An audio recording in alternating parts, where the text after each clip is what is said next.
Assalamualaikum warahmatullahi wabarakatuh. Ini jam 1 malam teman-teman. Hujan. Ya jadi malah kepikiran mau buat video ganti keyboard lagi. Yang mana kalau saya informasikan di waktu saya ganti keyboard Acer itu di video satunya, biasanya saya males ganti buat video ganti keyboard, tapi ini tidak apa ya, menemani hujan jam 1 malam ini. Oke, jadi ini Asus X441 sudah sangat familiar, pasti saya juga pernah sebut di video saya yang lainnya, yang 441 pink itu, yang apa kemarin ya, upgrade SSD sama install ulang itu. Kalau keyboard ini sangat familiar alhamdulillah di toko kami. Tiap hari insya Allah ada seri seperti ini, baik hanya install ulang ataupun ganti keyboardnya. Jadi hari ini memang jadwalnya ganti keyboard. Dan X441 yang ini punya pelanggan kami sudah lama, berlangganan, alhamdulillah masih dipercaya.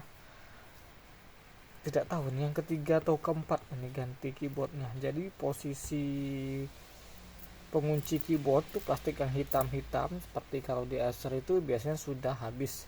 Kalau sudah habis biasanya saya pakai ini ya, glue gun ini atau lem tembak ini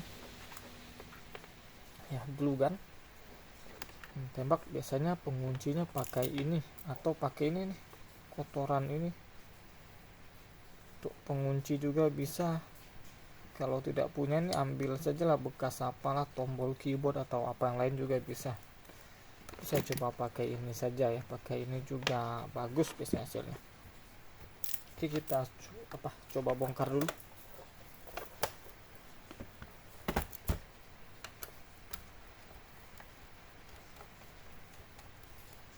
Dan seperti biasa ya, kalau bongkar saya pasti habiskan dulu baterainya.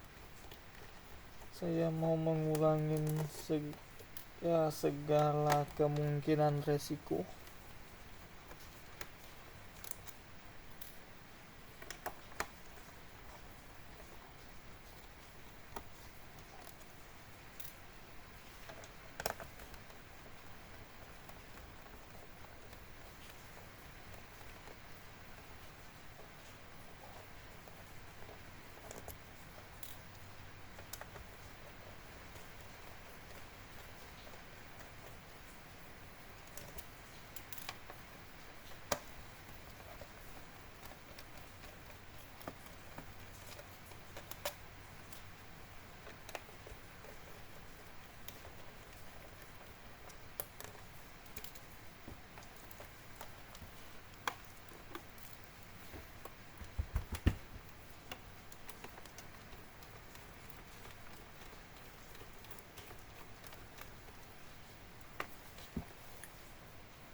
Ini ya teman-teman ya, penyakitnya seri ini ya, baut di bagian ini sudah sering rusak ya, walaupun belum pernah dibongkar, apalagi sudah sering dibongkar seperti ini bautnya rusak ya. Kita akan menyebabkan pekerjaannya dua kali, memperbaiki lubang bautnya, kemudian memasang keyboardnya. Ini sering kali terjadi seperti ini. Ini sudah tidak mau lagi dibuka. Yang bagian sini ini biasanya kita tarik juga dia terbuka ya. Beda bagian sini yang ada dekat DVD. Ini biasanya dia kalau dol ini juga udah hancur bautnya ya. Dia ini kan dibalik seng besi pelindung itu, jadi harus ngangkat seng besinya juga. Oke, kita coba buka saja langsung. Agak itu tuh, sebentar nanti saya tunjukkan.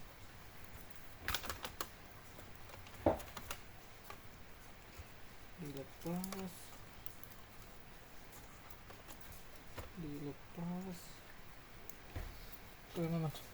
Jadi besinya ini Jadi kuningannya sudah nyangkut di besi ini. Nah, kalau seperti ini ya sudah tidak perlu ya, sebenarnya sudah tidak perlu, kecuali memang mau didilkan lagi ke pelanggan, misalnya mau di apa namanya, eh, besinya itu ya mau di apa sih namanya itu, mau dikerjakan lagi dudukannya silahkan, tapi kalau tidak ya silahkan nanti dealnya saja ke pelanggan seperti apa. Kalau yang satunya ini mau lepas ternyata, tapi tadi bautnya sepertinya pendek ya, mungkin ini salah posisi, ini sudah pernah dibongkar lagi, nggak tahu ya dibongkar gimana ngebongkarnya gini. Jadi ininya lepas nih, dudukannya ini lepas ya, nanti kita lihat saja gimana, tapi yang penting kita akan mau ganti dulu. Ini sudah keberapa kali ganti sebenarnya ya, ini sudah pernah dibongkar lagi, dari kami saja sudah 2 atau 3 kali ini diganti di tempat lain ya, karena biasanya kami ada segelnya. Nah, ini diganti tempat lain, entah yang ketiga entah yang keempat. Jadi sekarang sudah untuk satu laptop ini saja sudah berkali-kali ya, mungkin 4 kali dengan ini di luar keyboard aslinya. Kalau dihitung keyboard asli mungkin keyboard ke 5 atau mungkin keyboard keempat ya, kurang lebih seperti itulah. Oke, kita kerjakan dulu. Ininya juga kotor sekali ya, tidak apa-apalah, kita bantu bersihkan saja. Tapi di bagian luar kalau sampai mau diangkat semua, biasanya kami harus deal lagi ke pelanggannya, itu ada biaya cleaning, jadi sudah beda cerita deh. Oke, saya panaskan dulu glue gunnya, sudah nyala. Coba sekalian saya bersihkan ini dulu.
Ini keyboard gantinya.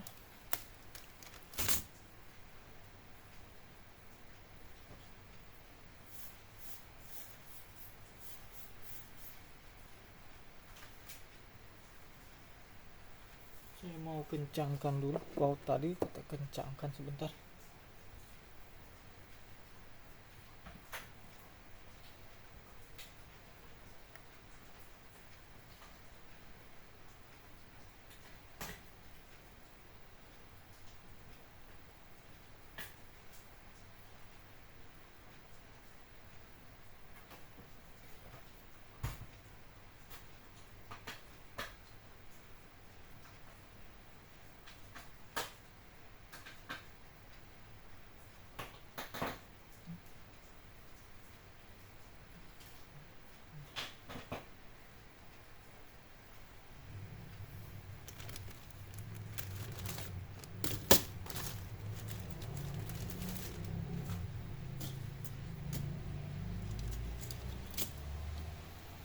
Ini sudah habis semua teman-teman, duduk apa penguncinya itu sudah habis semua. Sebenarnya dipanasin pakai solder sih masih bisa menguap lagi,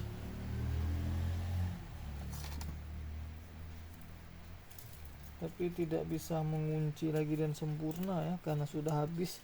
Jadi lebih baik kita pakai glue gun seperti ini. Tapi kalau punya trik lain, bolehlah di share ya, nanti saya juga belajar. Jadi dia tuh bekas ada lubang-lubang seperti ini, kita isi lagi lubangnya begitu kalau pakai glue gun atau lem tembak. Oh, masih ada sebagian yang masih bisa dikunci ternyata. Kita dulukan saja yang pinggir-pinggir. Oke, saya ambil dulu. Oh, ternyata sudah panas. Tuh ada cairannya. Kita langsung saja, jangan lupa tekan.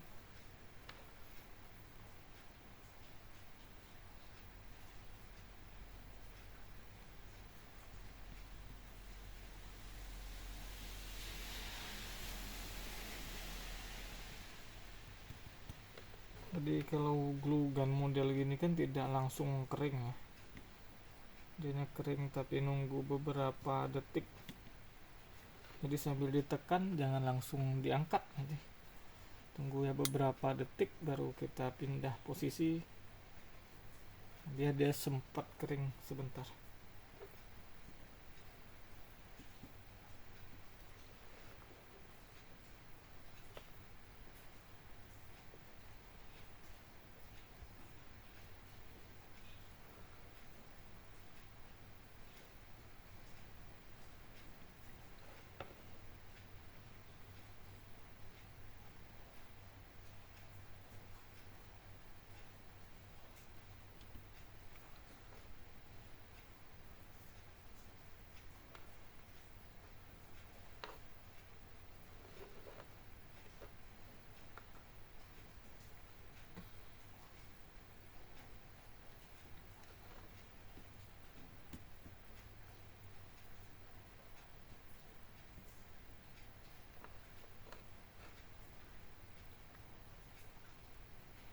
Kalau mau langsung sat geser bisa benernya, cuman kurang neken kalau menurut saya sih.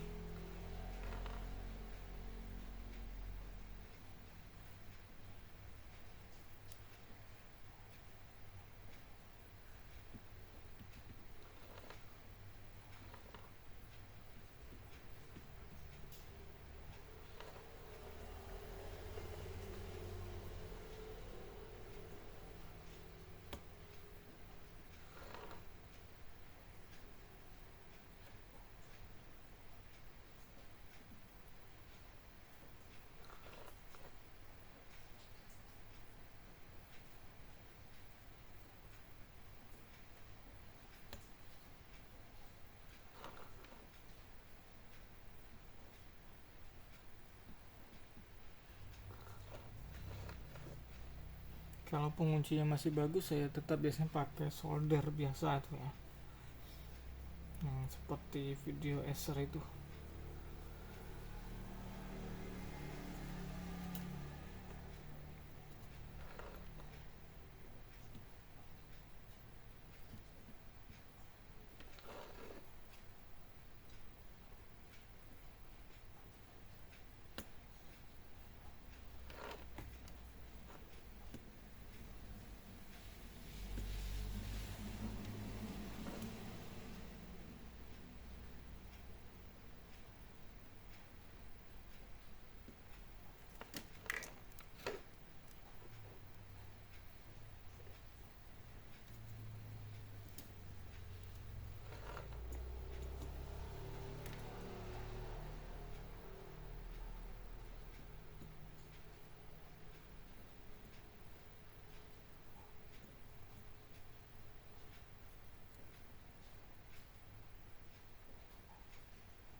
masih ada satu atau dua lubang tuh di bawah fleksibel.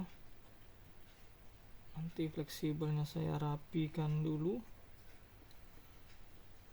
baru saya kasih lemnya.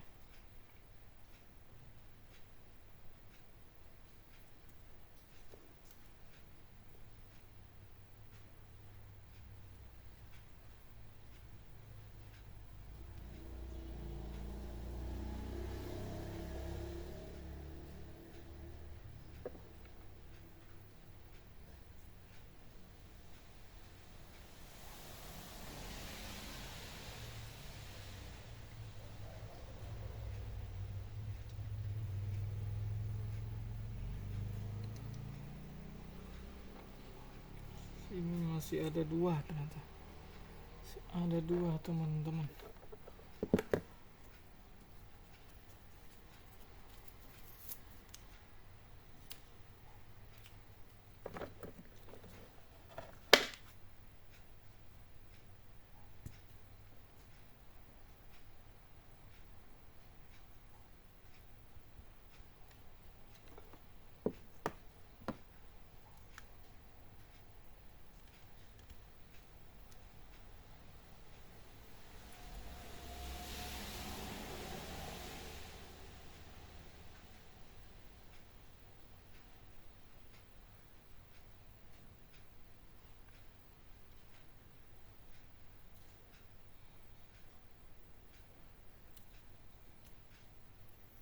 Oke, ini pinggirnya sudah kita cek dulu. Nah, sudah bisa sih dipakai, tidak terlalu tenggelam, tapi kita kasih juga yang ke tengahnya ini.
Oke, sudah selesai. Oke, dia sudah bisa ya ditekan, jadi dia tidak tenggelam buat keyboardnya. Kelihatan tidak ya, jadi dia itu nggak ngangkat ya. Jadi untuk ngetik juga enak. Terus kita bersihkan rambut-rambutnya ini. Rambut bekas lem tembaknya nih, sebelum dirakit.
Oke teman-teman, sudah selesai pemasangannya.